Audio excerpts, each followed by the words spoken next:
ওর সাথে কথা বলছি না বলে এমনি সময় আসতে চাইছে না, যেই কথা বলি না বলছি না এখন এরম করছি। এ বাবা কত লোল পড়লো মুখ থেকে।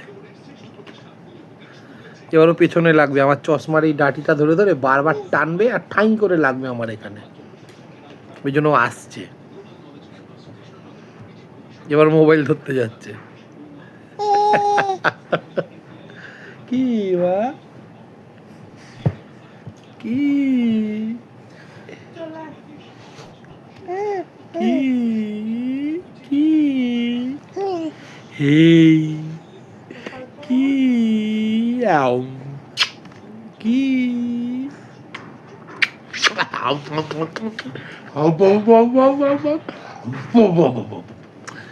ধরেছি ধরেছি। কি কোথায় যাচ্ছিস তুই? এবার মোবাইলটাকে টিপবে এরম ভাবে এরম ভাবে, এটা রিমোট। যা ওদিকে দেখ ওইদিকে দেখ, এদিকে